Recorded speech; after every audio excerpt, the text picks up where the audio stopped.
Welcome to History. Welcome to History 2020.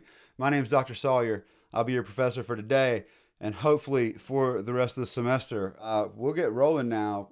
I'll just say that my good news of the day, household update, was that Solomon today helped me take the garbage down. And he did this by, he had no shirt on and no shoes on. And then he put bright green gloves on because he was going outside. And then he, shirtless and shoeless, helped me carry the trash can down. But just before we went, he was like, "It's raining," and then he went and got an umbrella. So he carried, and I think by doing that, I think those are the things you have to put together to awaken the white trash lord. I would imagine her name is like Tanya or like Ricky or something like that. Whatever it is, just look out because on top of the coronavirus, you're in trouble, guys. Um, well, thanks for being with me today. The last lecture, we went over World War II, and we kind of built that around the episode of the Ken Burns documentary that I gave you guys. I want to real quickly point something out. Somebody asked me a question about the LD quizzes that we're doing, like the lecture documentary quizzes. Um, Sometimes the thing about the lecture documentary quizzes for this class, for those of you guys in this class, I'm sure we have a lot of viewers who aren't even in this class. They've just found this great lecture series online, and they're probably just can't wait for this episode to come out. But for the ones of you who are in my class, the LD quizzes, it's really important to think of them as not just questions about history, but actually questions about the lectures and the documentaries. Somebody said that they thought there were two right answers to a question. And like, actually, there would have been two right answers to a question potentially if I had said for example, what was something that made the U.S. different than the rest of the world, uh, during World War II. But what I said was, what did the documentary point out as the major differences, right? So what I'm saying is, because really the LD part of the class is meant to just encourage you to stay on top of things, the same way the reading quizzes do. There's no attendance here, so that's almost like what this is doing. And on top of just making sure you're there, always make sure you answer those questions as you go forward. Because what I wanted to do was make it, if you did the work, make it really easy to get a good grade in this class for those, basically for the second midterm and the final exam, which is what this replaces. But I also wanted to make sure you were doing the work. So, it's one of those things where, I can say this because I suspect the people who are going to do this won't even watch this. But just so you don't just end up going and Googling the questions, because I know that they are, like, there's no time limit on these quizzes. So, yeah, there's that. Huh? I'm just sad we won't be able to have the final with you. Isaac just said he's sad that he won't be able to take the final in my class, and I think we're all sad about that. You know how professors and teachers love to give tests; it's like one of their favorite things. I'm bummed about it too, but I can build you a hut outside, and you can come inside there and take it. Let's move on. Last lecture we wrapped up with the end of World War II, and that came down to essentially the atomic bombs being dropped on Japan. If you'll recall, I talked about the reasons why the United States made that decision, and they had a lot to do with international politics. They had a lot to do with saving American lives after watching the Japanese fight so hard. And another one that I didn't really get to, which I think is interesting, is a lot of people have pointed out that race played a role in that. And that wouldn't make sense if I made that argument in that lecture because we haven't quite talked about that yet. But in the next lecture, we're going to talk about American society and politics, kind of from the end of the war through into the 40s, and then I'll kind of lay that out then because it will make more sense if you understand what's going on back home, with especially with depictions of Japanese that are going on at the time. So today we're going to talk about the post World War II era abroad. And we're going to really get into the causes of the Cold War. And it's really interesting because what the Cold War becomes, and this is going to define the next several decades. And in a lot of ways that you probably don't even expect, a lot of what happens, even at home, things that we don't consider to be related to the Cold War, probably wouldn't have happened without the Cold War. Like, for example, just to think about the international context, you remember whenever I told you all that one of the things that FDR is trying to do in the New Deal is trying to save capitalism. in the rivalry against fascism and communism. And then suddenly, in the context of the Depression, like these new possibilities pop up, these new options, right? Fascism, communism, a lot of that was about saving capitalism. If there's no other alternative, the world looks different. But as it turns out, in that period of the Depression, there are what appears to be two thriving alternative systems to American democracy that people, could opt for, and they had all over the world. And so once you get into the Cold War, you'll start to see that a lot of the world that you live in now is also shaped by that, because by the end of World War II, the Soviet Union emerges as a superpower. Certainly not an economy like the United States, certainly behind the United States in a lot of ways, but growing much faster than the United States even. So we'll get through this. It makes them a real rival in ways we don't think about. So we'll talk about this in just a real quick rundown here. Soviet expansion, like as Americans, we grow up learning certain parts of the story about the Cold War. We lose some important lessons if we don't understand the Cold War as a series of events and missteps, some of which the U.S. made too. Now, let me be clear here. I will say this a bunch of times in the class, because then the first thing someone says is like, "Are you saying we should be Soviet communists?" No thanks. I'm the guy they shoot first, so I'm good with not that at all. But what I am trying to say is that the United States does make bad decisions in all of this. It doesn't make Stalin good because we make bad decisions. It doesn't make us bad, but you can only learn from these things. And one of the big ones I'll argue now is just that there's a, or I'll say now, and I'll make the argument as we go along, is that the United States, I mean, not us, obviously we weren't alive then, but coming out of World War II and then in through the 60s, we don't really try to understand the Soviet Union very well. We kind of ascribe a set of ambitions to them, and not to say they didn't earn some of them, but we don't really get that. And on top of that, we do a really bad job of understanding that not every communist country is the same. And the Soviet Union wants to depict themselves as like, yeah, we're the leader of this whole world, but a lot of countries didn't see themselves that way. And later on, Richard Nixon's going to figure that out, and that's going to change the dynamics. But in the meantime, these missteps come with growing tensions. Now, you guys may remember that in the last class, I discussed how FDR dying in 1945 leaves the U.S. Under the presidency of Harry Truman, a guy who had been vice president for just a couple of months at that point. Not one of his previous vice presidents. I mean, this guy really was, he was green in terms of international affairs. And he walks into a situation that FDR had been navigating, and he immediately distrusts Stalin. At the Potsdam Conference, which is held towards the end of World War II in 1945, Truman meets with Stalin, and at first with Churchill, but as I told you last time, he's recalled as prime minister halfway through that thing, so he's gone out of that. And when they meet, Truman immediately doesn't trust Stalin. And as I told you, Stalin doesn't trust the U.S., and a big reason for it, I mentioned last time, is that he believes that the United States stalled in invading Normandy. And he believes that a part of that was to allow the Soviets to take the brunt of the war before the U.S. and the British entered. So he doesn't trust them either. So they're both skeptical of each other. The Soviets think the U.S. is trying to build a coalition, trying to unite everybody else in the Allies around the U.S. and excluding the Soviet Union. And basically what Stalin begins to do from this fear is to try to build a buffer zone around the Soviet Union. And what I mean by this is, if you look at a map, you'll see that the Soviet Union, coming from the east to invade Germany, they had to go through several countries that were not part of the Soviet Union to get there. There's Poland there, there's Czechoslovakia there. They essentially went through the Baltic states, Latvia, Lithuania, and Estonia, and they kept those. They annexed those into the Soviet Union basically during World War II and then after. But then they go through Poland, they go through these Eastern European countries, and Stalin, he basically makes the call, like, I think we're sticking around here. Like, we're going to put the people in power that we want in power because we're afraid that if we leave the people to choose, the U.S. will use its influence to try to pull them into their camp, and then we'll be surrounded.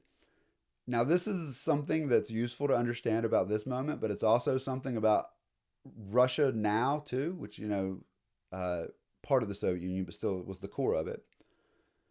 The thing to get is that Russia is worried about being invaded a lot because Russia has been invaded a lot. I mean, a lot, right? How many times in the last 8 lectures has Russia or the Soviet Union been invaded? How many times? Twice? Yeah, exactly. So consider this. If you're 40 years old in 1945, twice in your life, you've seen a war between the Germans and your country. And you go back even further, there's the Russo-Japanese War, which is about encroachment in the Far East. You go even further back. I mean, there's so many times. It's a very real thing for the Soviet Union. There are people today still alive who remember World War II, although fewer and fewer. But overall, you see that Stalin says, we're going to build, how about this? We're going to keep these countries around here. We're going to put them under our wing. And that way we make sure that we don't have a Poland that's after us on our borders. And so in doing this, he basically, Truman sees it. But Truman's also kind of causing it because Truman is acting in ways that are pushing them apart. In fact, already in spite of this great unification that happens during World War II between the U.S. and the Soviet Union, already by March 5th, 1946, Winston Churchill proclaims that an iron curtain has fallen across Europe, dividing the two sides from each other. Truman decides to begin to build an apparatus to gather information. And this is fascinating because in this period, what you're seeing is that after World War II, the British Empire, it's on the way out. The French Empire, on the way out. All these older empires are falling back. And the question becomes, who's going to kind of oversee global affairs? Who's going to have the military strength to go in and secure markets, for example? That becomes a bit pressing issue in the Cold War because everywhere the Soviet Union goes, most goods get locked out of the market system. Because if you are a capitalist country, but it goes communist, what that ends up meaning is that all of your investments are lost. And do not forget this important point. There's a lot of big business sponsoring U.S. foreign policy in these years, essentially looking for the U.S. to prop up their foreign investments. You guys remember how I told you after the Depression of 1893 that U.S. foreign policy changed so that the business policy and U.S. Foreign policy were tighter? That's going to continue to expand, and in a world where the communist countries are essentially trying to create revolutions that pull all of that private property out of a global market. All these things are in Truman's mind, and they're pushing him. And you already see in March of 1947, you get the proclamation of the Truman Doctrine. And this is part of Truman's foreign policy towards communism. The primary goal of this was to contain the spread of communism. So basically that any country that is fighting communist advance, the United States will come in and help them against that. That's a pretty big declaration. You also have the National Security Act of 1947, same year in September. This, friends, gives you the Central Intelligence Agency, the CIA. A big part of the CIA is it comes hand in hand with the United States taking this global role that the British had essentially carried out before, and saying, all right, we're going to need to gather intelligence. And the CIA is, as you're going to see, the CIA is going to have its hand pretty heavily in international affairs. And by the time the next couple lectures are over, CIA is going to have basically led to the toppling of a couple of governments around the world. You also have the creation of the National Security Council out of this act. So you're seeing the U.S. taking the role that really the British had played before. The dollar is going to become the global currency. The U.S. has sent people and built bases all over the world during World War II. They're not going to leave a lot of them. They're going to stick around. So, for example, Japan is going to stay occupied for years. The U.S. is going to make the decisions, and for the country, and that's going to have very real consequences there. Consequences, a lasting legacy in terms of Japanese culture, in terms of Japanese business. Um, Daniel Immervar, who wrote the book How to Hide an Empire, which I had you read sections of last week, one of his chapters is on just like the power of standardization of weights and measures. Like, because if an economy runs off of a particular type, like, let's see if I can make this make sense to you. So, you guys ever work on anything? You have like a wrench set? You guys have a wrench set? Okay, cool. You know how some are in inches and some are in millimeters? Okay. So you know how it's maddening if you have something that's in inches and then you have to switch to millimeters and you don't have that part? Yes, exactly. That's a matter of standardization. Well, now you get to a world economy now where you're getting both of those. But think about how powerful your products are. If you go into a country and you're selling goods and everyone has the tools to use a certain measurement, that will be a barrier of entry to a foreign producer coming in, right? If they don't use the same measurement. These types of things have an impact because once you get your units and get your measurements out there and get kind of the people fixed capital and buy fixed capital in certain ranges. And this is going to give the United States an edge in their products all over the world. And a lot of this gets spread by World War II. So it is amazing how the United States takes off in these years in terms of one, Americans being stationed abroad. Two, in terms of products and goods. Coca-Cola, for example, stays around the world, and it was essentially spread by the fact that Coca-Cola got the contract to provide the cola for U.S. soldiers during World War II. All of these things, they stick around. And on top of that, American films, American products were the number one producer of manufactured goods in the world. World War II, in the end of that moment, the United States has its hands all over the place. And the intelligence community that gets built up around that, pretty much there. So, when you look, just to get back to this, when you look at who was responsible for the Cold War, yeah, you see Stalin for sure being part of that. No question about that. But the U.S. also makes some boneheaded moves. And this has to do with what happens in Germany as well. Essentially, the two, like after World War II, the United States and England had come in and invaded from the west, right, towards Berlin, the capital of Germany. On the other hand, the Soviets had come in from the east. So when the war is over, you have soldiers from both sides essentially stationed there. And that's a big part of the conflict because Truman's looking at Stalin and saying, you guys planning on leaving? Stalin's looking across at the U.S. saying, yeah, you guys planning on leaving? And from Stalin's perspective, he's like, you guys are way closer to the Soviet Union than we are to you guys in the U.S. So, like, what's up? And the British are like, but we're over here too. It's a real weird mess. And so the United States and Truman really begin to, how do I say it without, I don't know, I've got my ideas about it, but basically begin to work together to try to figure out ways to challenge the Soviet position in Germany. Because the question you've got is, are you just going to just be like, all right, we won, tag, game over, like it's the end of a football game? You guys going to smack asses and smack hands and then go leave? No, you're not going to do that. Game's not over, right? Like they're going to go back to being Nazis. Like that's what they're going to do. They're not going to be like, good one, I guess we were wrong about the master race, guys. Bye. Also, Coke's awesome. That's not happening. They're still Nazis. So like you have all types of issues you've got to deal with. You got to deal with education system, like gonna have to try to raise the next generation of people. Like you guys got like crazy older relatives that tell you crazy stories. Anybody have like that weird uncle that comes in and he's like, boy, the only reason that immigration's happened because they put fluoride in the water and that's what caused the COVID. And you're like, dude, you are crazy. Yeah, so that's bad. But now here, imagine this. Imagine if all of your older relatives were Nazis. Imagine that. Imagine like what stories are they telling? They're like, and then the master race is gonna rise up, and you're like, wow, they all think that. You basically what I'm saying is, in 1946, you don't want to leave the kids to be homeschooled by the people that are older because they've got some real strong ideas about the world. So you got to set up schools.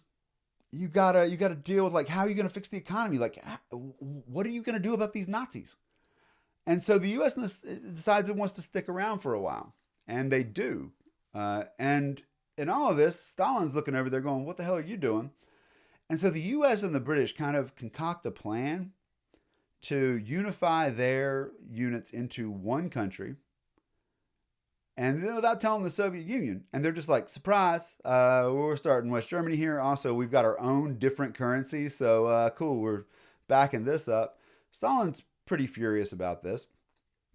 So you have Germany as a whole that's divided, but you also have the city of Berlin that's divided. Now, you guys have heard of the Berlin Wall, right? Okay, cool. Everybody's heard of the Berlin Wall. Okay. The Berlin Wall, I used to think when I was a kid, because here's the thing, it was around when I was a kid. Like the Berlin Wall was around for like the first like 11 years I was kicking it, and then it fell out. Actually got torn down, but in those years um, that it was around, I was a kid. I thought the Berlin Wall went all the way across Germany. I thought someone was like, let's build a giant wall all the way across a country. And see, I was a kid then. The Berlin Wall was not all the way across Germany. It was actually across the city of Berlin, as the name suggests. And here's how that goes down. Berlin was inside the part of Germany that was occupied by the Soviets, but it was the capital, right? So that mattered. So when tensions get high, the Soviets are like, leave, because this is in our part. And the US and the British are like, nah, we're good. We're sticking around. And so the Soviets just go, one day they just go, all right, well, guess what? We're surrounding you. So you can't get any goods in or out. So you decide whether or not to stay. So after that happens, the US decides to, and actually with the help of the British, like airlift supplies into the city over this airspace that's controlled by the Soviets. This is a big FU. This is a huge FU right now. So it goes in, and all this tension just builds up, and finally in 1949, the division of Germany is made permanent. And this is, well, not permanent. It's going to last 50 years. But at this point, 40 years. At this point, you have West Germany, which is basically under the influence of the U.S. and the British. And then you have East Germany, which is under Soviet influence. And Berlin, throughout this period, remains a divided city inside of East Germany. And has anyone here been to Berlin? Has anyone here been to Berlin? It's a pretty amazing city. But definitely, you definitely see in Berlin, like what it looks like if there's a Western style economy built literally up to a point next to a Soviet style. I mean, East Germany was different, right? But a communist government. No one wanted to stay in like the communist style apartments. But here's another catch, and this is interesting in the Cold War too, because people in East Germany and inside of the communist bloc in Europe, because they could see West Germany right in the middle of things. The U.S. and Germany really built it and made it look awesome. Like it's like a showcase window for capitalism, right? In the middle of communism. And they're like, whoa, ice cream again today? No way. And they're like, this is breakfast. This is what capitalism's like. And then the East Germans are like, well, this is ice cream. I'm just kidding. Okay, this is a little bit over the top. But don't discount it because it does matter. They're trying to put that up. Now, in all of this, because they refused to leave, finally in 1961, they start building the Berlin Wall. And that is nuts. It does cut families apart. It's really tragic. And people try to get out. People try to get through there. Because here's the thing. East Germans won't let you leave the country. Communism is not exactly known for your mobility. But if you could get into West Berlin, you could catch a flight out. You get out of there. And so it really is a rough situation. Now, the U.S. is using its power after World War II in a lot of ways to essentially spread the gospel of the American way.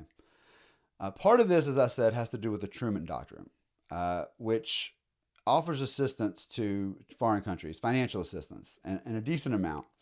And coming on the heels of that, you also have the very next month what's called the Marshall Plan. Okay, Marshall Plan.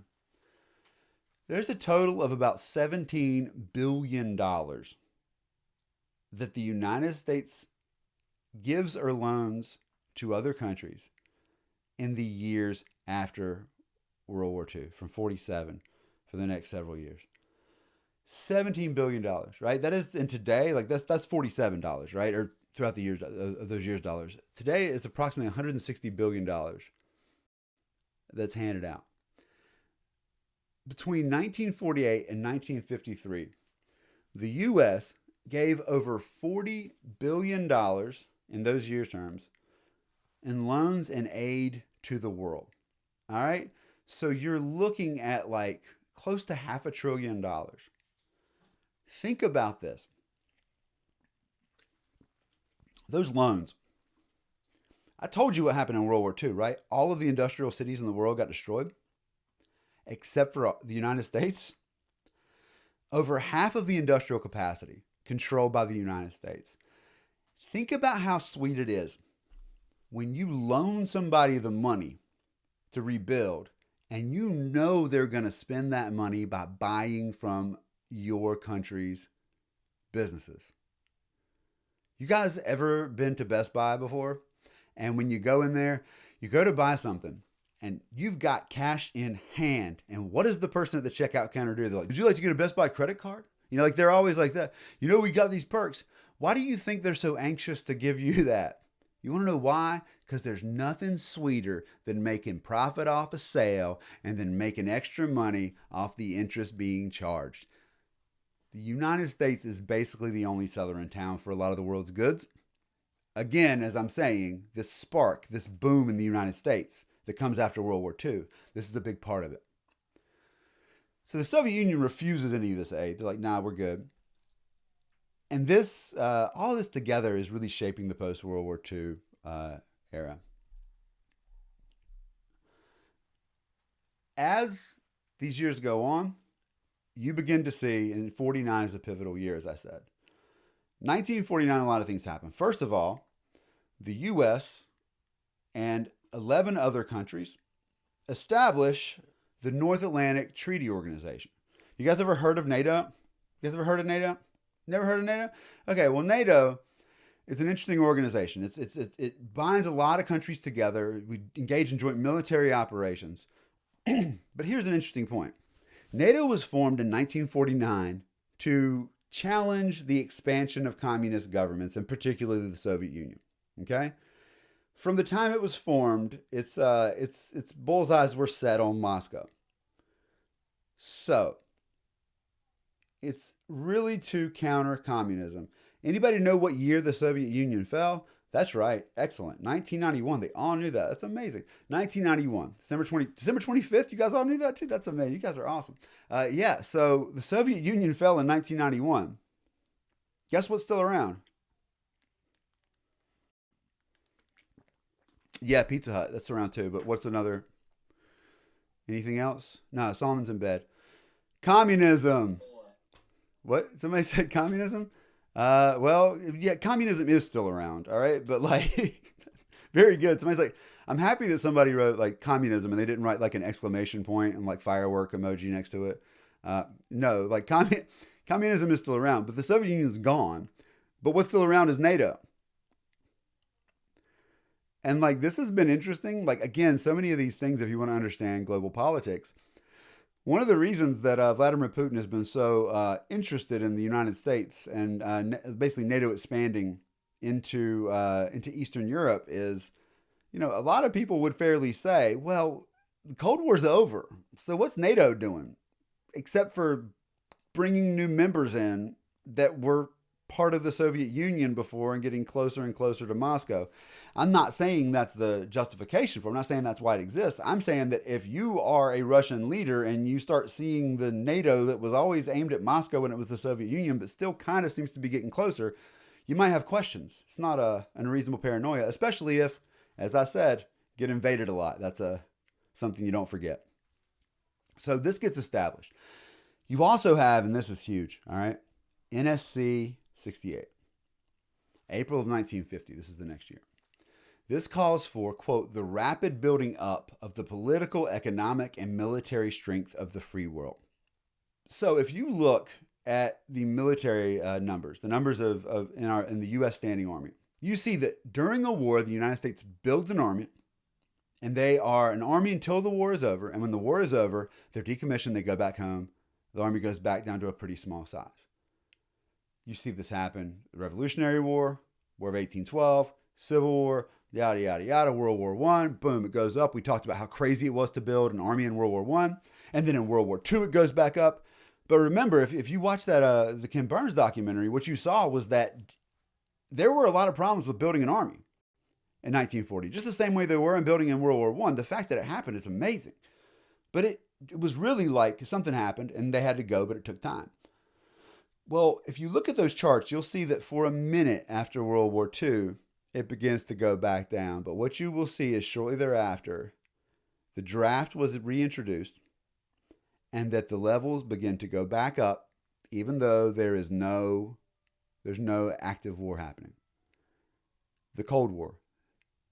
It's a war that is happening that doesn't take place between the U.S. and the Soviet Union. It is going to take place all over the world by proxy between the two sides, whether through intelligence agencies or whether through our soldiers going and invading a country that is communist, or through Soviet soldiers going and invading other countries, or Chinese soldiers. It's going to happen in other places. It just doesn't actually go down between the U.S. and the Soviet Union.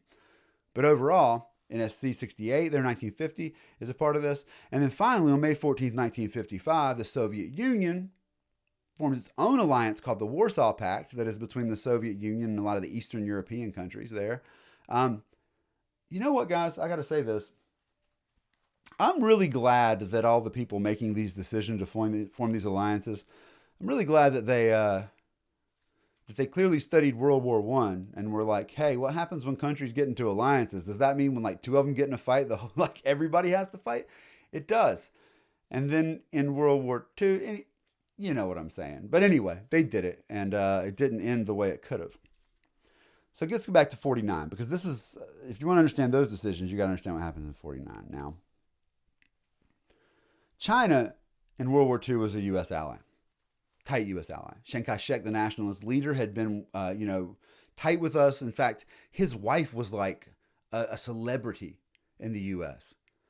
She would go around. She was like in the world of fashion. She was very, very hip, beautiful woman. All of that. And then after World War II, the communists in China begin to exert their dominance.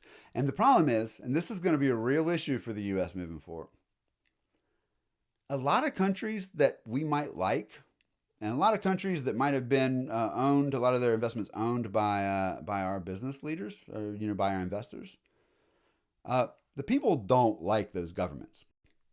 A lot of those governments, as it turns out, are propping up these foreign powerful entities at the expense of their own populations. This is largely the case in China. Certainly the case in Cuba later on, and in a lot of other countries. So, basically this guy named Mao Zedong, he's a communist leader. He, through the countryside, begins to wage war against the nationalists that are our allies. And on October 1st, 1949, they proclaim victory. They proclaim the establishment of the People's Republic of China. And that goes down in 1949. Now, think about this. When we were lecturing about the beginning of World War I, there was not a single speck of earth on the planet that was under the rule of a communist regime. Then there was the Soviet Union. And the Soviet Union is huge, right? But the Soviet Union was largely contained. And now in the first couple of years after World War II, by 1949, the Soviets are still there. They've expanded. They've helped install communist governments in Poland, right? Czechoslovakia is going to be heading that way. And now you have China. Between the Soviet Union and China, you have a substantial portion of the earth now under the control of communist governments. And just 30 years earlier, it seemed crazy that a Soviet government, or that a communist government could even exist. That's a huge blow. But it's really, really, really disappointing. I don't know if disappointing is the right word, but it's really heavy because this comes just about a month after the Soviet Union. Wait, before I tell you guys this, all right, you guys remember how we had that atomic bomb and we were like, "What's up, world?" Remember that? And we were like the only ones who had it, right? And so we were like, "We gotta do. What are you gonna do? You gonna mess with us? We got more of those, man." And you've got people like Douglas MacArthur who's like, "Dude, use it. Use it. Let's just keep using them, man." You've got all these people, and it's like, yeah, well, what are you going to do if we use it? That's powerful. Now, did we think we were the only ones who would ever have it? Absolutely not. But we figured we had, decade or so. Surprise, there were spies all over the Manhattan Project. Uh-oh, guess who they gave the information to? Stalin.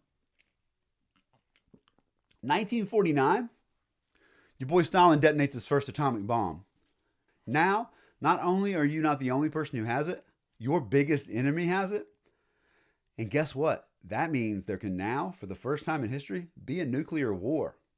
Have you guys ever seen an atomic bomb go off? Anybody? Not in person. I mean, I hope not. Wait a second. The person with 8 arms is raising their hand. You have? Amazing. That's really great. That was stupid. I was saying they got, I was like, radiation. You got radiation from the atomic bomb joke? Okay, hold on a second. You are now facing, I want you to weigh this, just consider this. You're now looking at a world that can just be destroyed. You realize that before an atomic bomb, it was like, dude, we could blow up bombs forever.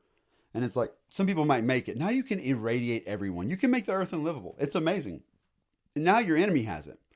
Which is another reason you can't just invade China, because maybe, just maybe, the Soviets are up to something. So, yeah, this all is disappointing, right? It's very disappointing because the communists are feeling strong at this point, right? Stalin's sitting back and he's like, hell yeah. Now, here's the reality.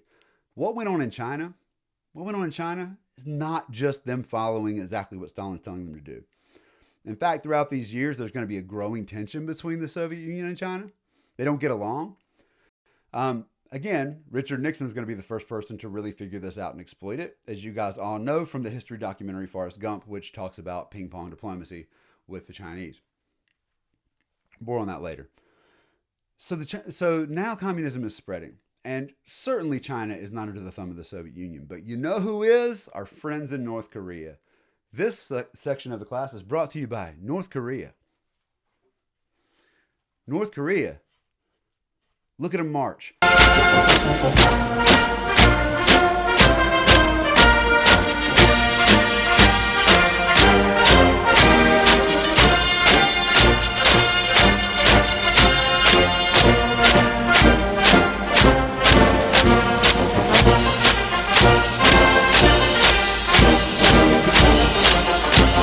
Have you guys seen them march? Have you guys seen the North Koreans march? Dude, they can march, all right? They can march. Just ask them. 이른 다섯돌 만세!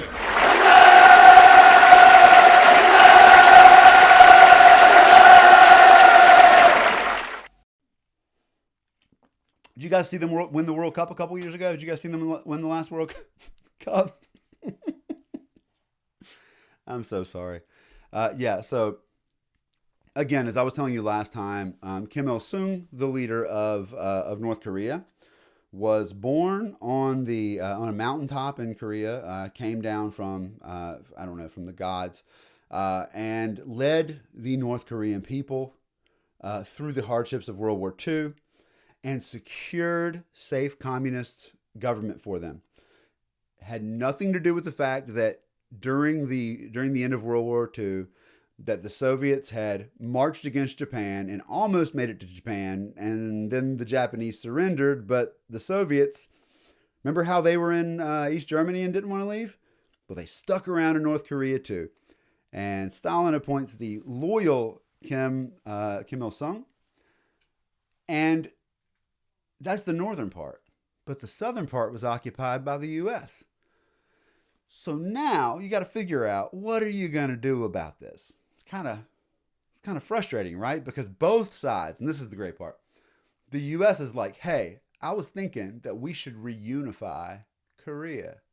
And Stalin's like, I was also thinking that we should reunify Korea. And the U.S. is like, well, then it's settled.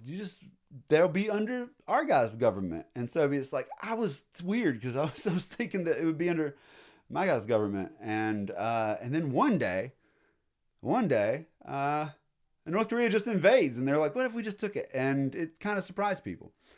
They invade, and this is what's really interesting.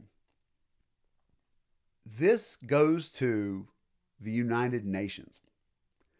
And the United Nations actually votes in the Security Council to send troops to fight this war. Pretty interesting, huh? And you guys are like, whoa, that's right on China's border. Why wouldn't China block that in the UN Security Council? Because they have, China has one of the 5 votes that can override anything, right? Oh, here's the trick. The U.S. actually refuses to, U.S., Britain, and France actually refuse to recognize that the People's Republic of China is the real government of China.